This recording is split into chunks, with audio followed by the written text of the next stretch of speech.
Shiva DJ माया जाओ रानी ना चाहूँ तो लागू।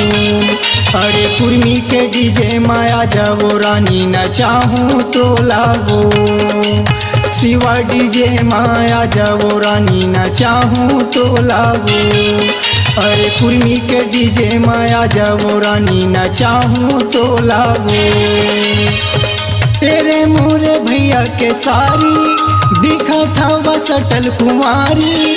तेरे मोरे भैया के सारी दिखा था वसटल कुमारी। ले जाऊँ तो लावो। अरे संदीप के डीजे माया जाओ रानी ना चाहूँ तो लावो।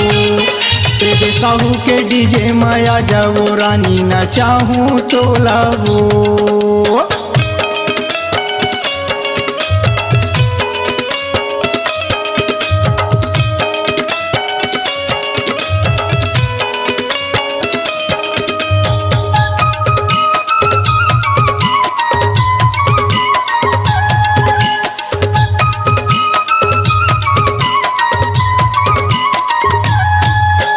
रूसे के तिरमा जंगलपुर से सवय मुरना। माया के गोठ गोठिया लेबो अमरैया के छाँव।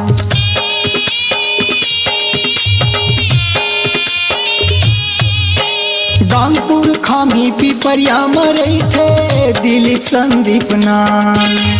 माया के गोठ गोठिया लेबो अमरैया के छाँव।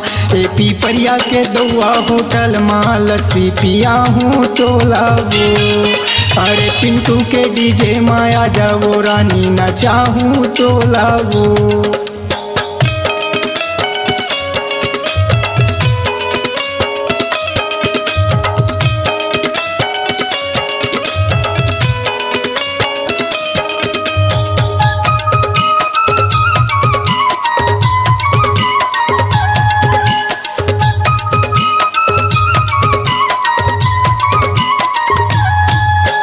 झूलत रही थे चेहरा तो रानी नजरे नजर में। मला मिला के दीवानी तैं लुकाए हवस वो घर में।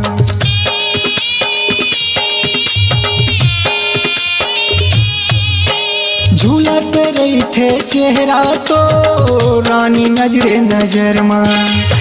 मला मिला के दीवानी तैं लुकाए हवस वो घर में। आ जाए धरतिया तैं रानी मैं भागा हूँ तो लावो। अरे लक्की के डीजे माया जाओ रानी ना चाहूँ तो लावो।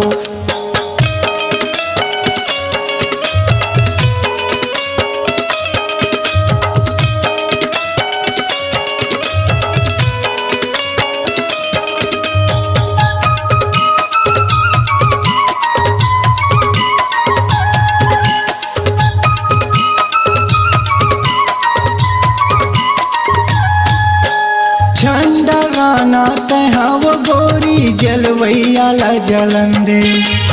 तोर मोर माया कहानी ला रानी सनसना संचलन दे।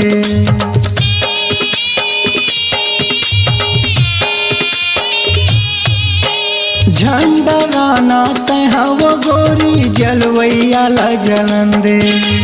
तोर मोर माया कहानी ला रानी सनसना संचलन दे।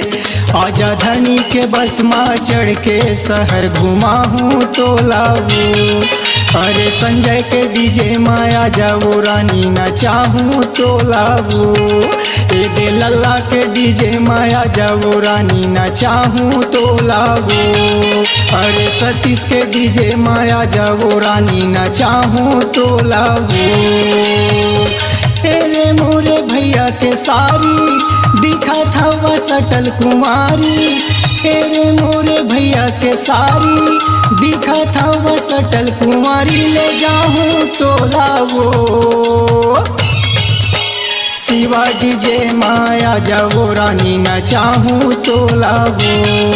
अरे कुर्मी के डीजे माया जाओ रानी ना चाहूँ तो लावो।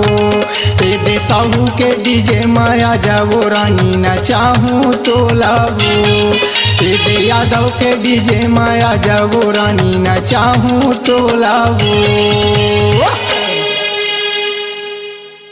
अपनी आवाज को दीजिए एक नया मुकाम। डिजिटल रिकॉर्डिंग की दुनिया का जाना पहचाना नाम स्वरांजलि, जहां गूंजती हैं ध्वनियां अपनी माटी की सौंधी सुगंध के साथ। छत्तीसगढ़ी संगीत के विविध रंग जो पहुंचाते हैं पूरे प्रदेश में डिजिटल रिकॉर्डिंग के संग। स्वरांजलि स्टूडियो, नेमीचंद गली नंबर 2, गंजपारा, रायपुर।